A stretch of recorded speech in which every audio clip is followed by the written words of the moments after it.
defensa de tesis de la maestría en Ciencias Penales titulada Las implicancias de la judicialización y represión de los delitos contra la mujer tipificados en la Ley 26.791 como manifestación de los avances en el acceso a la justicia penal en la provincia de Corrientes, a cargo de la maestranda María Josefina Álvarez. Se encuentran presentes los integrantes del jurado, los doctores Diego Perretti Ávila, en su carácter de evaluador externo, la doctora Lorena Gallardo y el doctor Isidoro Sazón. También se encuentra presente la vicedecana de la Facultad de Derecho, doctora Hilda Zárate, y el director de la carrera de la maestría en Ciencias Penales, doctor Jorge Buonpadre. Se recuerda a la tesista que tiene un tiempo máximo de exposición de 50 minutos para exponer. Una vez finalizada su exposición, el jurado pasará a realizar preguntas o comentarios que desee que sean pertinentes, y luego pasará a deliberar de forma privada. Josefina puede iniciar su exposición. Me presento, soy la doctora María Josefina Álvarez. Bueno, he elegido este tema, que ya se ha leído, para no explayarme, paso a dar una leve introducción. Este tema primero me motivó a realizar e investigar, porque personalmente de niña tuve unas situaciones de violencia de género. También me tocó experimentar de manera muy cercana en la policía carencias en las cuales pasaban víctimas que sufrían violencia de género. La violencia de género es un fenómeno global que viene atravesando la sociedad desde hace mucho tiempo.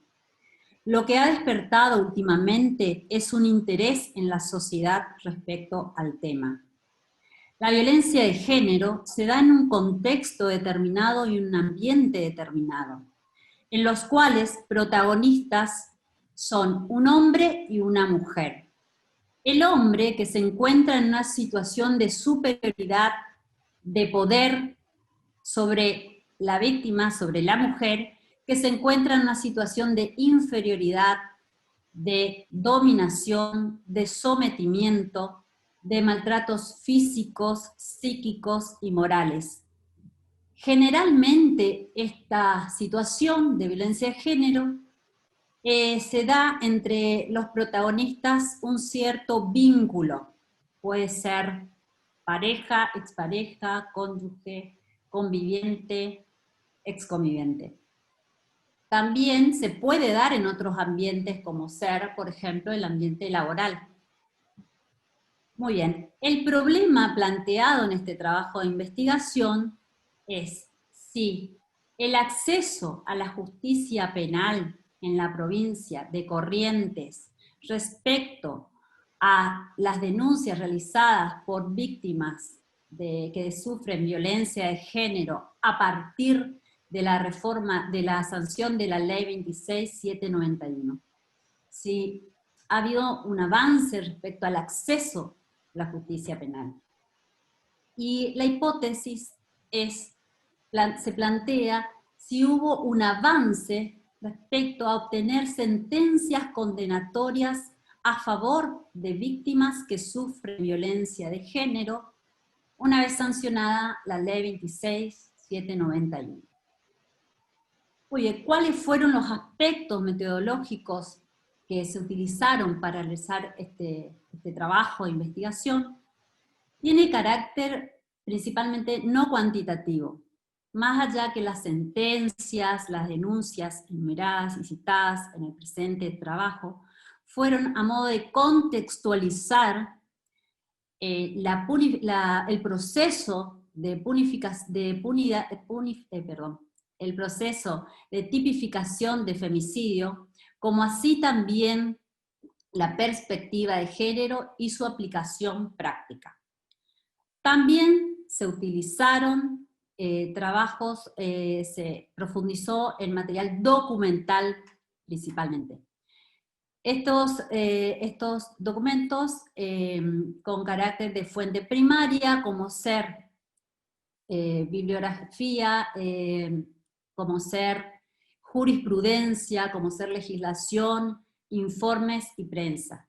Y documental de fuente secundaria, como ser bibliografía y doctrina. Muy bien. El material del cual se recabó información fueron algunos de los cuales cito acá en este Power, y en los primeros citamos a libros y revistas del Dr. Bompadre, en el cual se refiere al proceso legislativo de la Ley 26.791, como así también trata de aspectos respecto al femicidio, violencia de género y violencia familiar.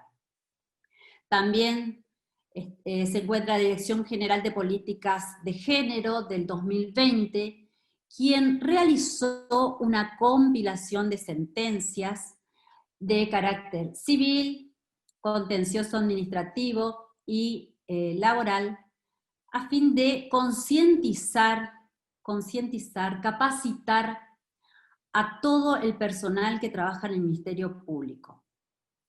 También la OFEN del año 2016, que a 4 años de la sanción de la Ley 26.791, realiza también un análisis exhaustivo de la aplicación de esta nueva ley y de la reforma del artículo 80 del Código Penal con respecto a una compilación también de sentencias.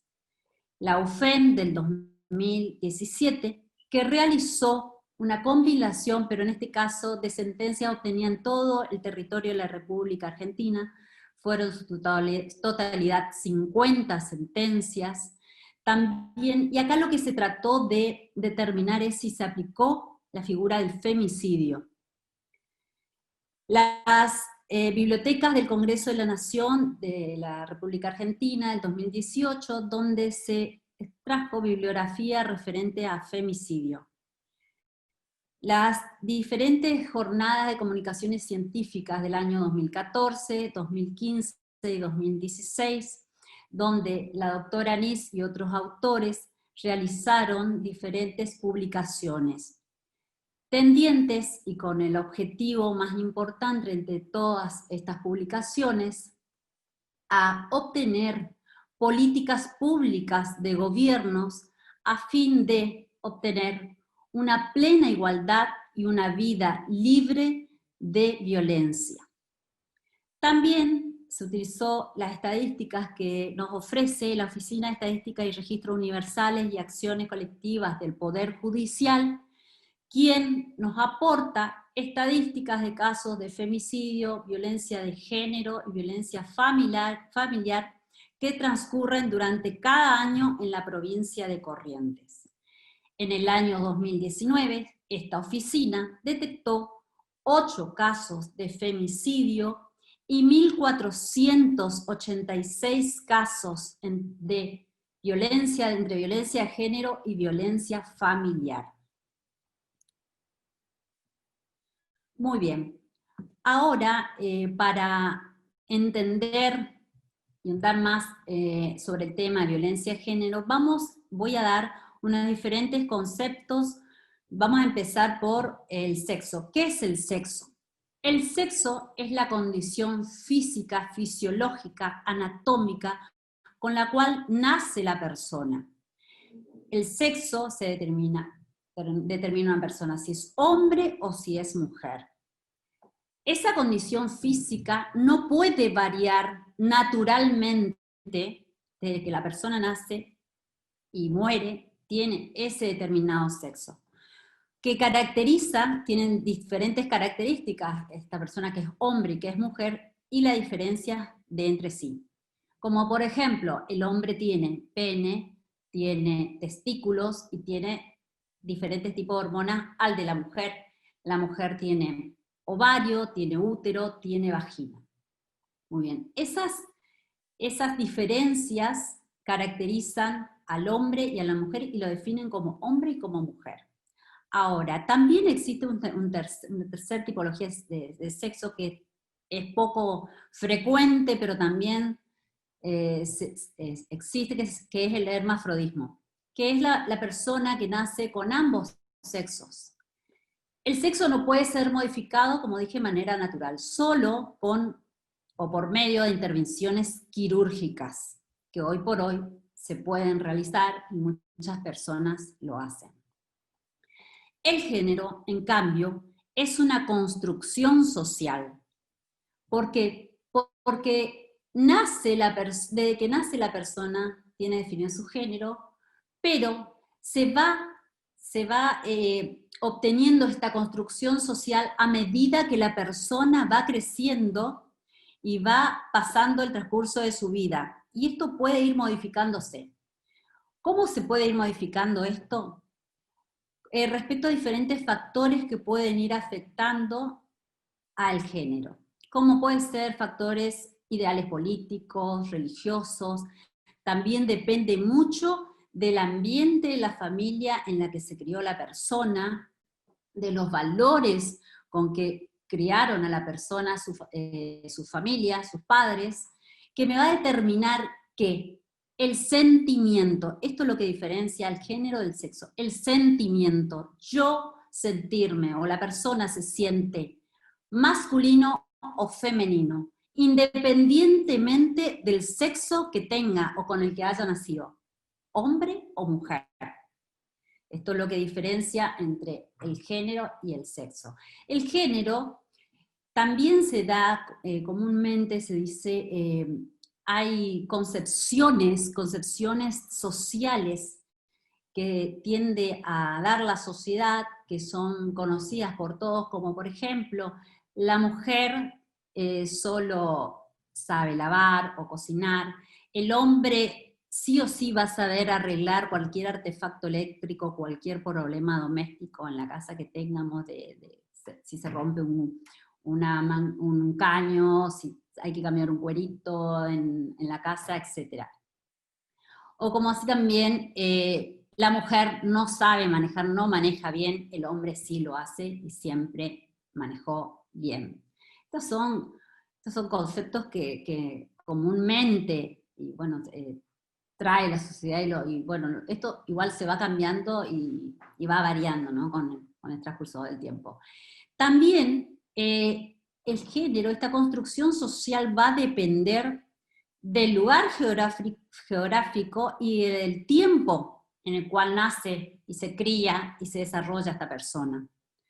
Porque no es lo mismo decir una mujer o un hombre que nació en India a una mujer o un hombre que nació en la República Argentina. Muy bien. Esta construcción social también va a depender de la relación social, de las amistades con las que uno se rodea, las amistades que uno frecuenta, etc. Muy bien, ahora la perspectiva de género. ¿Qué es la perspectiva de género? La perspectiva de género lo que tiende es a lograr que se juzguen y se traten al hombre y a la mujer en un pie de igualdad. Lo que siempre se observa es que la mujer siempre se encuentra en un pie de desigualdad respecto al hombre y de inferioridad. Ahora vamos a ver distintos conceptos de femicidio y feminicidio. El femicidio, acá en la República Argentina, que se lo incorpora en la modificación del artículo 80, en su inciso 11, por la ley 6791, se lo trata solamente bajo este concepto. Y el feminicidio, en cambio, lo adoptan otros países para dar otro significado. Que países, por ejemplo, como Guatemala, como México, como Venezuela, que se refieren al feminicidio a femicidios, es decir, aquellos homicidios perpetrados de un hombre a una mujer, mediando violencia de género, y cuando en estas situaciones, en estos hechos, el Estado se encuentra ausente, no hace nada para judicializar o para lograr obtener contencias resolutorias a favor de la víctima, o condenatorias a favor de la víctima. También se habló de feminicidio cuando se trataba de homicidios perpetrados por hombres que venían de fuerzas armadas o también de gobiernos de facto, gobiernos militares, en el cual se secuestraban, se torturaban y se mataban brutalmente a las mujeres. La palabra femicidio, la primera que lo adopta es Diana Russell en el año 1976. Ahora vamos a ver un poco el proceso legislativo en el derecho comparado con respecto a la violencia de género. El primer país que adopta y que empieza a adoptar esta tipificación de femicidio es la legislación sueca, en el año 1997. Después lo hace la legislación española en el año 2004, y en el año 2007 la legislación de Venezuela. Automáticamente también se acopla la legislación de Guatemala y de Costa Rica, y también la legislación de México, y más precisamente localidades como la ciudad de Chihuahua, donde se cometieron graves crímenes a mujeres. Acá, en la República Argentina, ahora vamos a hablar de proceso legislativo en nuestro país, de proceso legislativo de la ley 26791. Acá este proceso fue de un año, comenzó en el año 2011 hasta el 2012, en que se sancionó esta ley.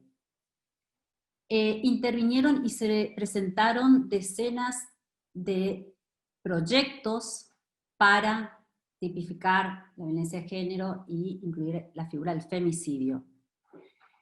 Una de las principales personas, en este caso personas jurídicas, que intervino para que se logre la sanción de esta ley fue la Casa del Encuentro, que es una asociación civil que tiende a hacer estadísticas del femicidio y también tiende a albergar, contener y proteger a víctimas que sufren violencia de género.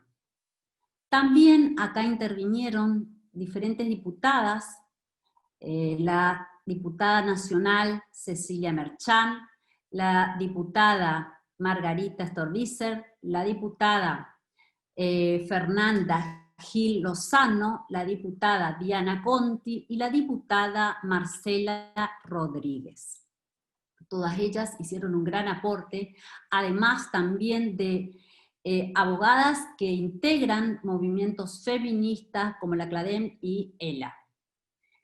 A su vez también se detectó que en este proceso legislativo de reforma del artículo 80 del Código Penal, también apoyaron numerosos jueces y juezas penales. Muy bien. Ahora voy a hacer un breve comentario respecto a qué se incorporó, qué diferencias hay después de la sanción de la ley 26791. Bueno, vemos que el artículo 80 se modificó en 4 incisos. El inciso 1, el inciso 4, el inciso 11 y el inciso 12. Estos incisos, 3 de estos incisos, el 1, el 4 y el 12, se caracterizan por ser neutros, no hablan de hombre o mujer.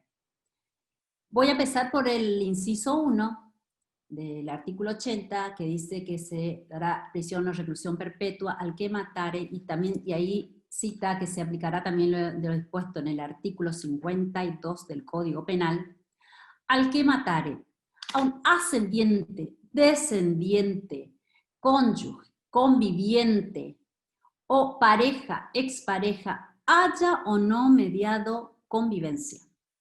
Acá lo novedoso es que antes de esta reforma se hablaba únicamente, contemplaba este inciso a los esposos, y acá se extiende el homicidio agravado, incluyendo a todas estas personas.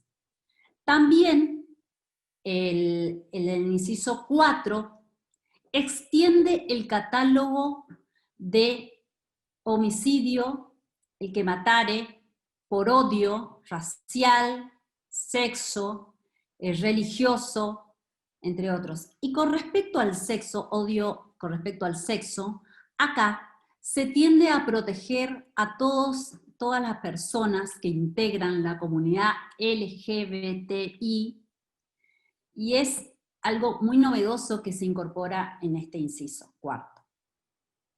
El inciso 11, acá estamos ante la figura de femicidio, se incorpora a nuestro Código Penal, y acá específicamente dice, el que matare o el que ocasiona la muerte y que ha sido perpetrado este hecho, un hombre, y que perpetrado por un hombre hacia una mujer, y que mediando violencia de género, acá aparece la palabra violencia de género. Entonces, el que mata un hombre a una mujer mediando violencia de género. Este es el único inciso que no es neutro.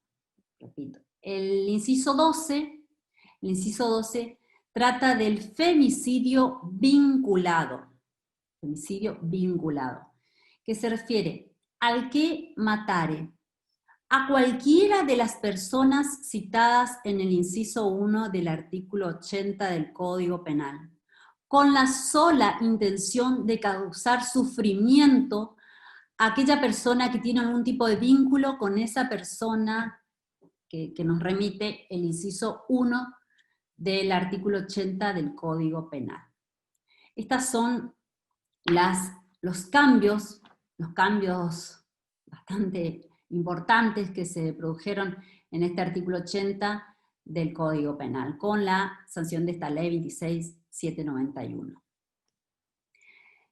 Ahora voy a hablar que en nuestro país y en nuestra provincia existen distintos protocolos. Existe un protocolo nacional, un protocolo provincial que trata a todos los hechos, protocolos referentes a violencia de género, y también, inclusive ahora tenemos un protocolo provincial también que trata hechos de femicidio. El protocolo nacional, todos los protocolos, primero aclaro, tienden a favorecer la investigación y también mejorar y dar una buena contención y a fin de evitar la revictimización de la víctima y dar contención a la víctima. Con respecto al protocolo nacional, dado a la contingencia de pandemia COVID-19 que estamos atravesando, se incorporaron ciertas formalidades, como ser: ahora se debe tomar la denuncia en el lugar donde se encuentra la víctima. No es necesario que se dirija hasta la dependencia policial a radicar la denuncia, la correspondiente denuncia. Esto todo, aclaro, es novedades que incorporó el protocolo nacional. También se debe inmediatamente poner a resguardo a la víctima y alejar al agresor del domicilio, del lugar donde se encuentra la víctima. También se recomienda que en situaciones en que no coincida el nombre de pila de la persona, la víctima, que está atravesando esa situación de violencia de género, con la que figura en su documento nacional de identidad, esta cuestión se trate con sumo respeto. También se aconseja que el personal policial no puede en ningún momento ser mediador ni conciliador entre las partes, víctima y victimario. Con respecto a nuestro protocolo provincial, una de las cosas a tener en cuenta, porque muchas cosas se repiten en el nacional y provincial, es que la capital de la provincia de Corrientes cuenta con 19 comisarías y 2 comisarías de la mujer y el menor. En caso de que se presenta alguna víctima de violencia de género, se debe tomar la denuncia en cualquier dependencia policial para después remitirla a la comisaría que tenga competencia. No se puede dejar de tomar esa denuncia, sí o sí debe tomar la denuncia a la persona que se presenta en cualquiera de estas comisarías, de estas 19 que dijimos que tiene la ciudad de Corrientes. Y bueno, por último, con respecto al protocolo en caso de femicidio, que se firmó el año pasado, en diciembre, se firmó en noviembre y se ratificó en diciembre por el Procurador General de la provincia de Corrientes, por acuerdo 35, resolución 42. También es muy importante destacar que acá en la provincia de Corrientes también tenemos una dirección de monitoreo a la víctima, que tiende también a contener, acompañar a todas víctimas que sufren de violencia de género. Muy bien, ahora acá a modo ejemplificativo se eligieron y se citaron algunos casos de femicidio y violencia de género que ocurrieron en la provincia de Corrientes. El primer caso ocurrió en la localidad de Mariano y Loza, el 18 de enero del 2015. El victimario es el señor Ramón Luis Flores, la víctima Blanca Ábalos, y el tribunal competente en este caso fue el Tribunal Penal de Mercedes. Este caso fue de femicidio y acá fue condenado el victimario a prisión perpetua. El segundo caso es el caso de Ituzaingó, ocurrido el 9 de abril del 2015. El victimario es Pablo Araujo Rojas y la víctima Adriana Córdobé. Intervino el Tribunal Oral de Santo Tomé.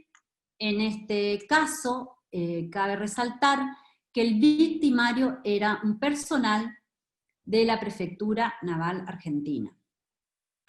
El caso número 3 es que se desarrolló en la zona rural de Bellavista el 19 de junio del 2019, el cual el victimario fue Franco Gavino. Y acá, particularmente en este caso, existieron 3 víctimas: la expareja del victimario, la ex-suegra y el ex-suegro, Gabriela Soler, Ana Soler e Isabelino Mendoza.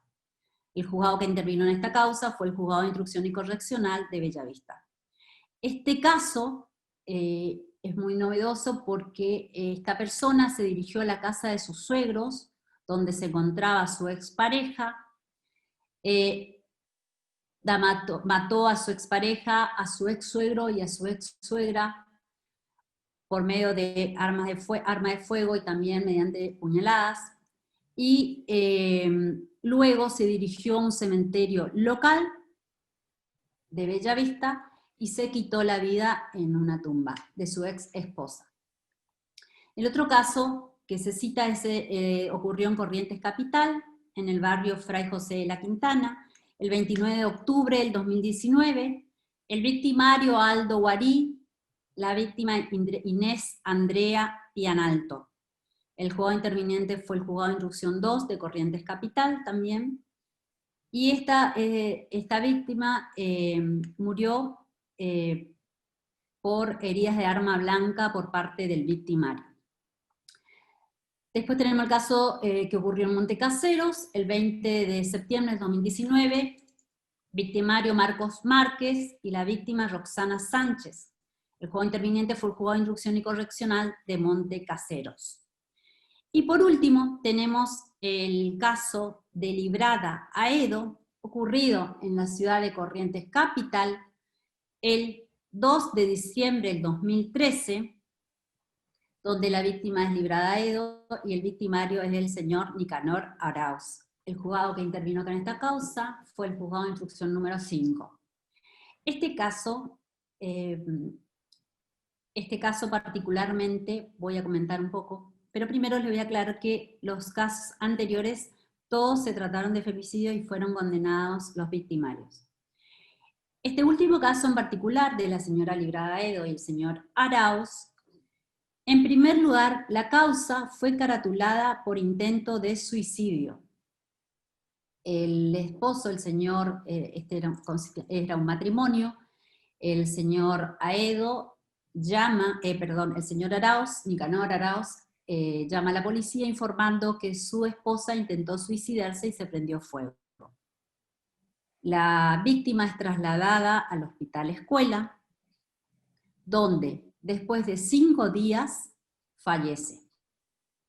Transcurridos estos 5 días, se presentan sus hijos del matrimonio, de la víctima y el victimario, diciendo, se acercan al fiscal y se acercan al juzgado que intervenía en la causa, manifestando que su mamá había realizado previamente al hecho 11 denuncias por violencia de género en la comisaría 11ª de Corrientes Capital.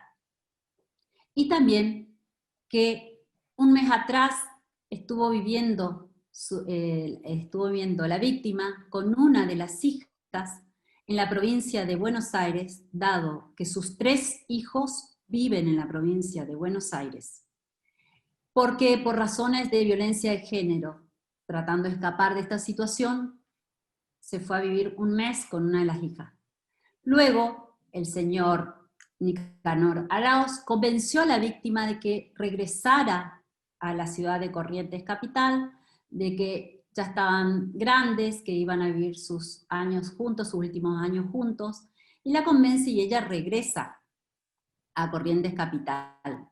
Más también se comenta que ella le gustaba mucho la ciudad, así que de donde era, así que regresa a Corrientes. Un día antes del hecho, de que llama al esposo diciendo que se prendió fuego la señora Librada, se había comunicado la víctima con una de sus hijas diciéndole que estaba con ganas de abandonar nuevamente al señor Arauz y volver de nuevo a vivir a Buenos Aires lejos de su esposo por temas de violencia de género. La familia, una vez que se manifestó acá los hijos, principalmente que acudieron ante el fiscal y ante el juzgado competente, un año después consiguen que la causa se caratule como homicidio agravado por el vínculo y habiendo mediado violencia de género. Este autoprocesamiento es apelado por la defensa ante la Cámara Criminal, lo que la Cámara Criminal resuelve dar el beneficio de la duda al imputado, porque comprendía o fundamentó de que el victimario no comprendía la criminalidad de sus actos al momento de cometer el hecho. La causa vuelve al juzgado de instrucción número 5, donde ahí se dicta el auto de sobreseimiento definitivo a favor del señor Nicanor Arauz.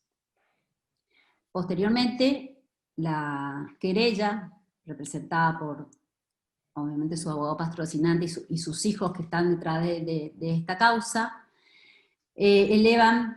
apelan esto ante la Cámara, que ratifica nuevamente lo que había resuelto el juez de instrucción, y a su vez se apela al Superior Tribunal de Justicia, lo que confirma nuevamente el sobreseimiento a favor del señor Nicanor Arauz.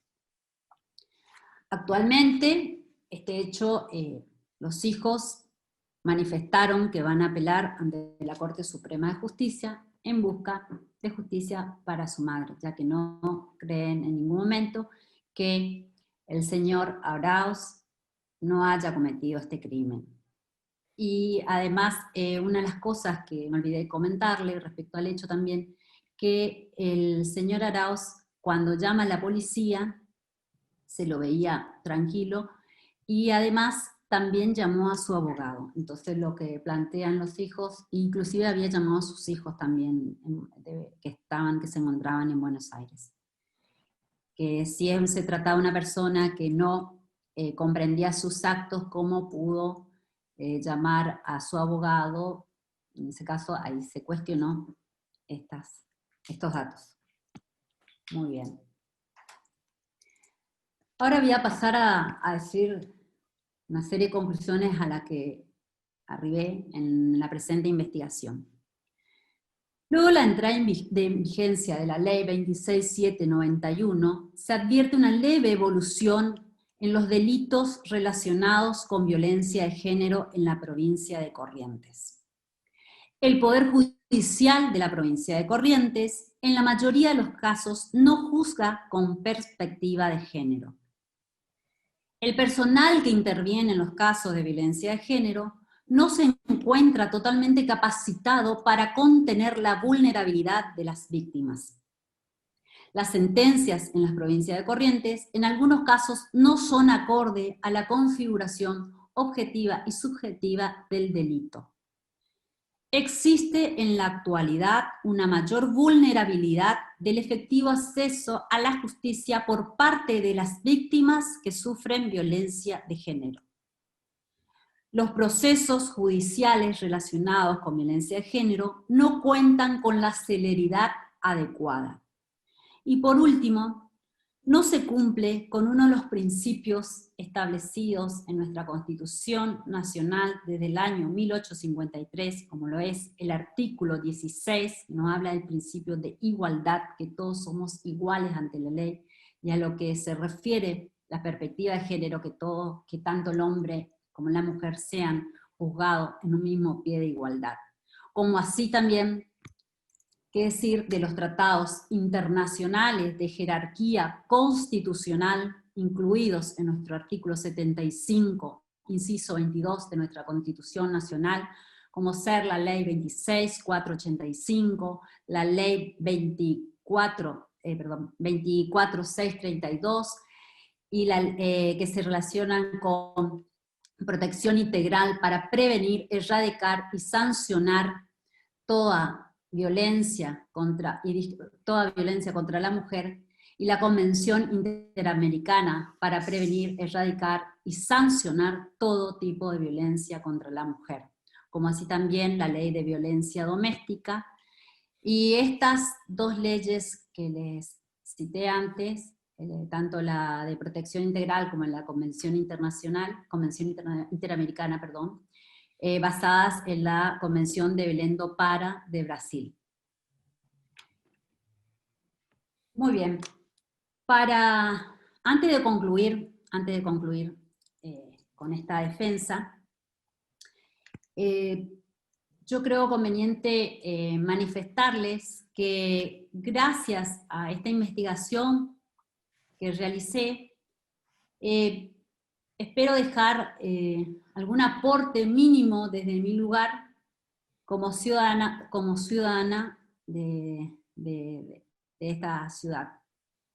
Uno de esos aportes que quisiera dejar, aparte de este trabajo, que va a estar al alcance de colegas, alumnos, y que va a ser concientizar de todas las cuestiones que tienen que ver con violencia de género que muchos desconocen. Si bien hay mucha prensa, mucho medio de comunicación que se dedican a difundir este tema, pero todavía falta más la sociedad empaparse e involucrarse en este tema.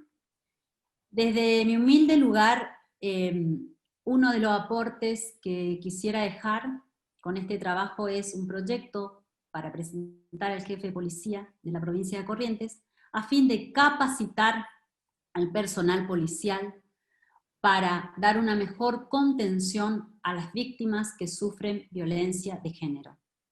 Esta capacitación que esté dada por profesionales que estén especializados en violencia de género.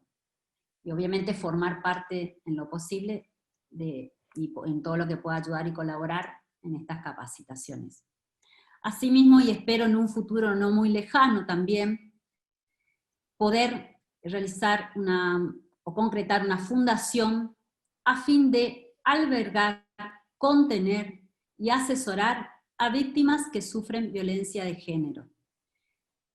Y no solo a las víctimas, sino también a su entorno familiar, y más precisamente a los niños y niñas y adolescentes que sufren violencia de género, o que se crían en un ambiente de violencia de género. Para terminar, he elegido una frase de este prestigioso autor, que dice: entre las cosas hay una de las que no se arrepiente nadie en la tierra. Esa cosa es haber sido valiente. Jorge Luis Borges. Esto es en homenaje a todas las víctimas que hoy por hoy se deciden a realizar las correspondientes denuncias y seguir el proceso que tenga que ver con violencia de género. Muchas gracias. Muy bien. Josefina, te voy a pedir que dejes de compartir pantalla y tienen la palabra los integrantes del jurado. Voy a tratar a ver. Guardé un momentito porque es para... Yo me salgo, Mirta, porque no puedo estar en la deliberación. No, doctor, usted abre los Ahí el jurado, lo que va a hacer es hacerle preguntas o comentarios, doctor. Bueno, espero. Después pasamos a una sala, doctor, privada. No se preocupe. Bueno, si usted perfecto. se quiere quedar, no hay problema. Me quedo un ratito más, los acompaño un ratito más. Gracias, doctor. Ahí Doctor Sazón, doctor Peretti Ávila. Están silenciados ambos. Perdón, ¿ahí se me escucha? Sí, doctora? doctor. Sí, desde ya que le cedo en primer término la palabra al distinguido colega. Doctor Peretti. Está silenciado, doctor, ¿eh?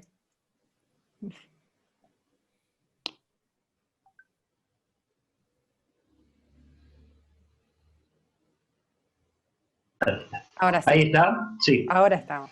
Así que, bueno, muchísimas gracias, doctor Sazón. No, simplemente para decir que sin adelantar demasiado mi criterio, ya lo hice bueno, en mi evaluación previa de proyecto de tesis, del informe. La verdad me parece muy completo, en lo personal, o sea, muy bien estructurado metodológicamente. Me ha conmovido la historia de la maestranda, en el sentido de haber sido también, de haber vivido de cerca el tema de la violencia de género. Y bueno, muchas veces son esas cosas las que de alguna manera nos van direccionando en nuestras investigaciones a lo largo de nuestra vida. O sea, este problema tan complejo, pero como la cultura occidental misma. Me estaba acordando, por ejemplo, en Roma, hasta en el nombre existía la diferencia, la disparidad entre la mujer y el hombre, o sea, hasta la forma de ser llamada. El hombre tenía tres, ¿no? Cayo, Julio, César. Tenía el nombre de pila, tenía la familia a la que pertenecía y el apodo por el que lo conocían. En cambio, la mujer directamente tenía un solo nombre, el de la familia al que pertenecía, y supónganse Julia, a la familia Julia, Mayo, si era la mayor, por ejemplo, Minor, si era la menor, y eso ya marcaba, bueno, los distinguidos colegas que no me dejen mentir, si uno cuando analiza el corpus juris civilis, los delitos que podía llegar a cometer la mujer, embriagarse, hablar demasiado, o sea, ya mostraba todo un paradigma injusto que hay que ir deconstruyendo a medida que vamos avanzando en el proceso de nuestra civilización. Usted, Josefina, planteó muy bien en su trabajo también los desafíos los desafíos que esta nueva perspectiva, esta nueva visión de género presenta en conceptos tales como la igualdad ante la ley. Cómo hay que de alguna manera redimensionar ese paradigma clásico cuando nos encontramos ante situaciones de igualdad, desigualdad estructural, como esta que venimos señalando y que usted muy bien pone énfasis en su trabajo, o sea, esa desigualdad arrastrada a lo largo de la historia, a lo largo de la cultura, que hay que ir reconstruyendo. ¿Tiene algo para decir o para profundizar un poco sobre ese tema? Sí, bueno, básicamente, como dije en la última conclusión, no se respeta ni siquiera ese principio de igualdad. Y bueno, que ya es injusto, o sea, que ya aparece... sí, ya partimos ya que está hace mucho, está presente en nuestra Constitución Nacional del año 1853, sin contar, bueno, todos los tratados, como dije, de derecho internacional también. Y lo importante acá también es destacar los trabajos a los que apunta también la doctora Mónica Nis, que también habla de esto, de lograr políticas de gobiernos para lograr una completa igualdad y también una vida libre de violencia. Totalmente, a partir de políticas de acción positiva, por ahí para ir modificando un poco ese paradigma. Bueno, yo no era conforme con su explicación maestranda, o sea, ya en esta última etapa, pero en lo personal muy gratificado con lo que acabo de escuchar, no solo con lo que leí, sino también con la exposición que lo voy a hacer expreso después en vivo. Bueno, gracias, doctor.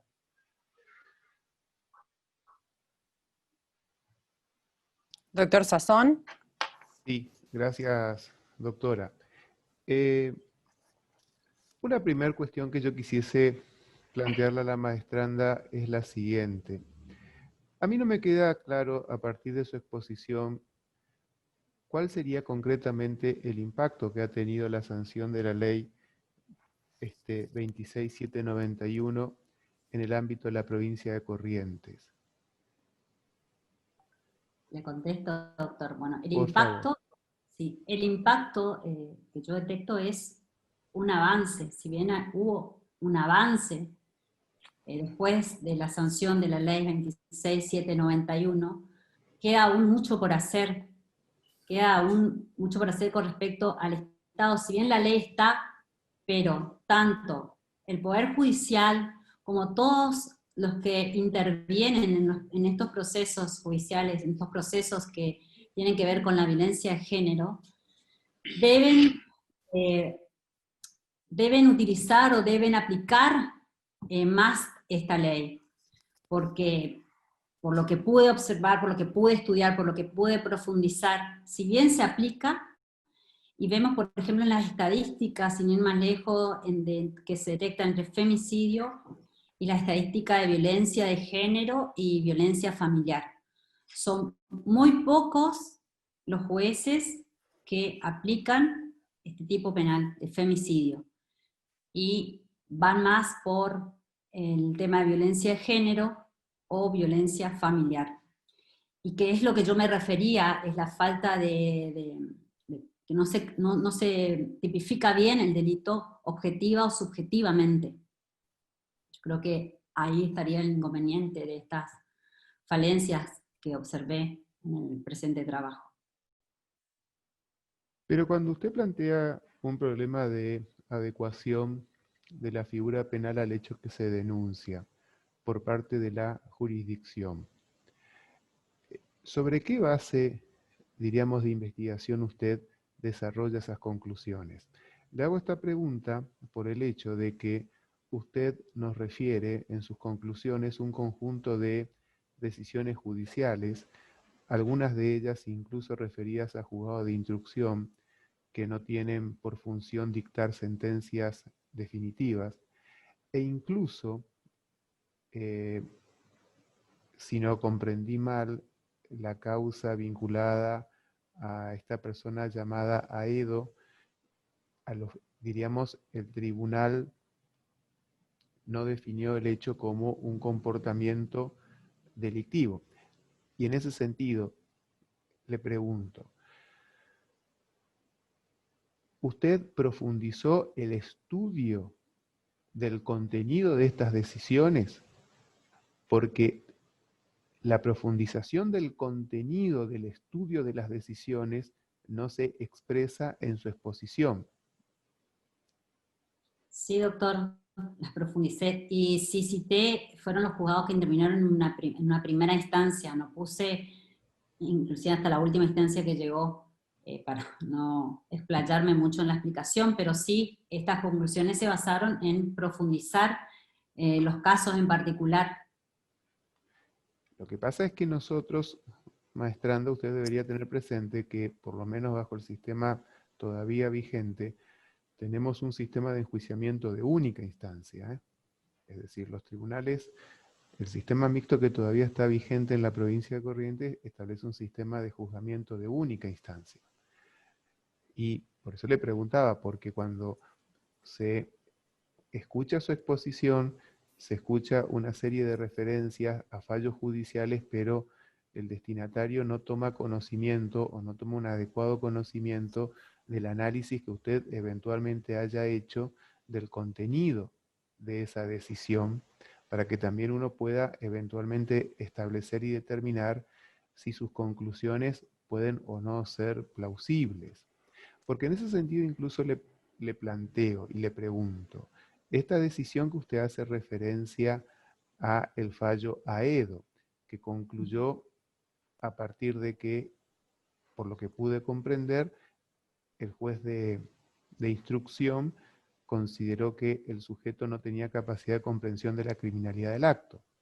Es así, ¿no? Sí, doctor. Ahora, eso estaría marcando un problema vinculado a una exclusión de la responsabilidad penal en términos de culpabilidad. Ahora, pero eso no dice nada en torno de la definición del juicio de tipicidad. En ese sentido, ¿cómo se definió ese hecho en términos de tipicidad penal? En ese sentido, se lo definió inimputable al victimario, inclusive se lo internó en el Hospital Psiquiátrico San Francisco de Asís.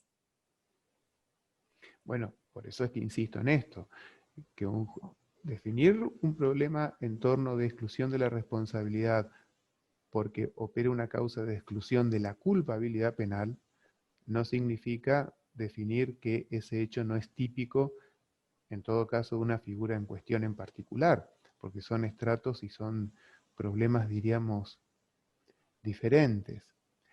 Pero también quisiese hacerle otra pregunta. ¿El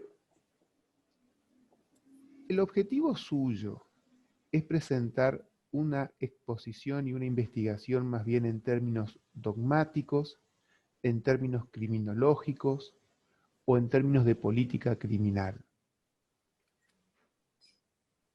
Dogmáticos, doctor. Igual, acá se hizo una investigación en general, como le dije, la metodología aplicada acá no fue cuantitativa, sino fue cualitativa. Se hace una investigación principalmente basada en fuente documental, como hice en la exposición, a la cual me referí oportunamente. Pero si usted me dice que su objetivo es dogmático, entonces me parece que también en ese sentido, podríamos decir, está haciendo referencia a un conjunto de cuestiones que no tienen naturaleza dogmática, y me parece que el trabajo dogmático está faltando, porque cuando uno escucha su exposición, si el objetivo es un trabajo de carácter dogmático, el sistema dogmático está básicamente orientado en un sentido de interpretación del texto de la ley. Y la verdad es que usted no hace una exposición en términos de interpretación del texto, es decir, cuando el destinatario de su exposición escucha su exposición, no advierte cuáles son los problemas interpretativos, que entiendo, y los hay muchos, en torno de esta ley. Y en ese sentido, ¿usted evaluó sobre la compatibilidad del artículo 80, inciso 11, y el principio de la ley cierta?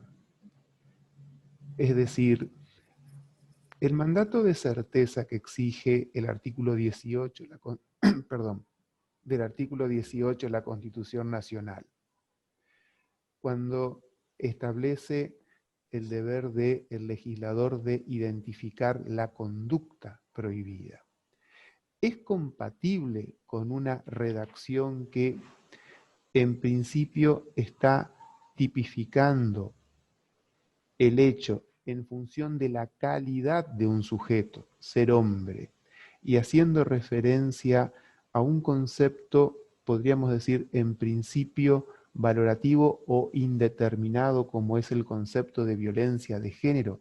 ¿Evaluó y analizó ese problema? Sí, porque solo se refiere al hombre hacia la mujer, de matar y no distintamente.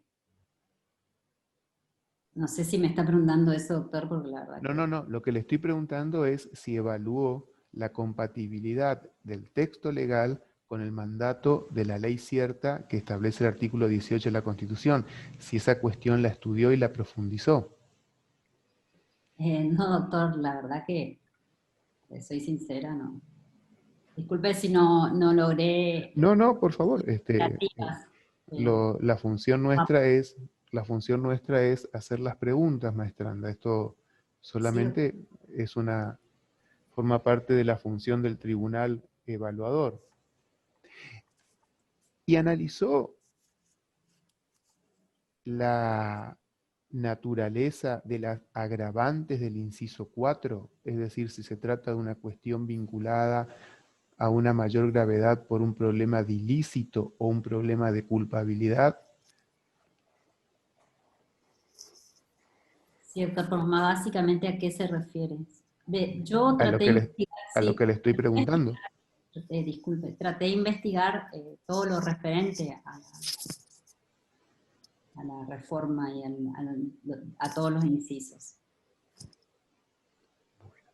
Muchas gracias, maestranda. Para mí es suficiente, doctora. Gracias, doctor, a usted por sus aportes. A usted, profe. Gracias, maestranda.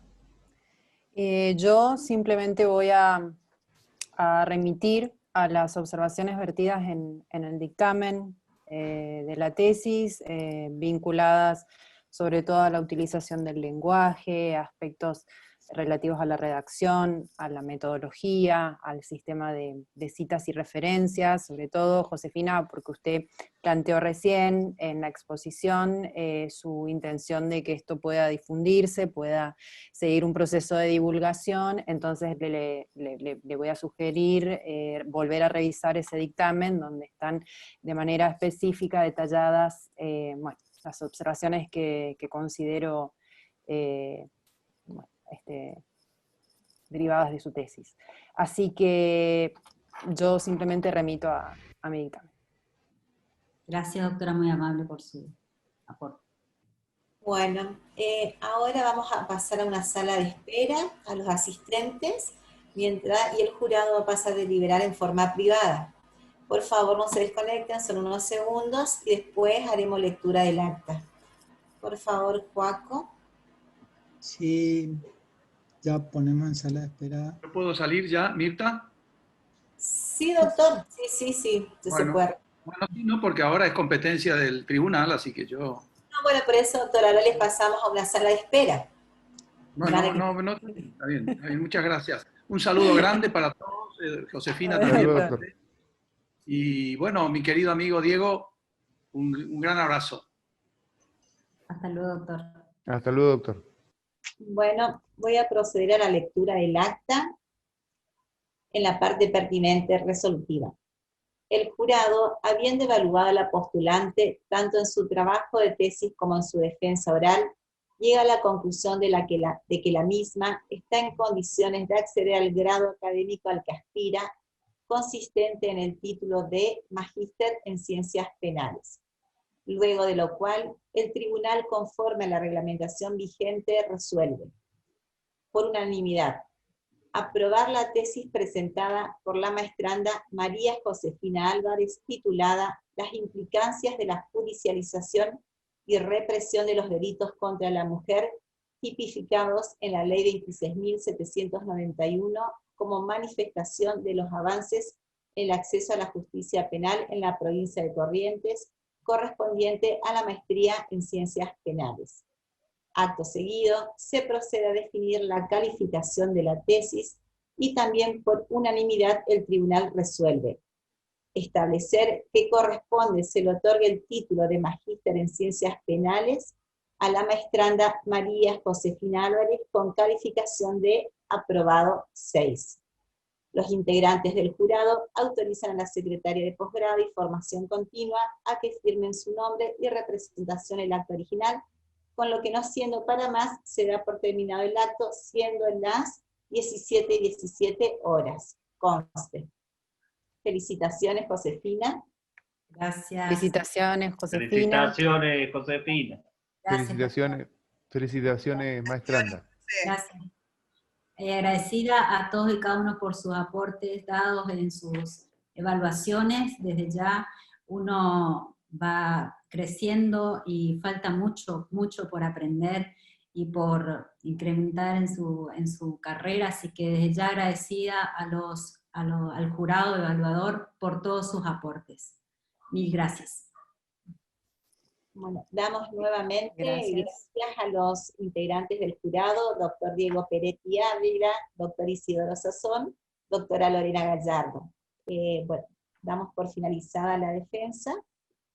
Hasta luego y feliz año, querido doctor Sazón. Muchas gracias, Claro. muchas gracias. Que tengan buen año ustedes y un honor haber participado. Muchas gracias. Muchas gracias, doctor. Gracias. Gracias, Buenas doctor tardes. Peretti Ávila. Bueno, saludos a todos y bueno, nos estaremos viendo. Hasta luego. Algún Muchas día. gracias. Claro, Hasta luego. y felicitaciones, Josefina. Gracias, doctor, muy amable, cariño. Felicitaciones, José.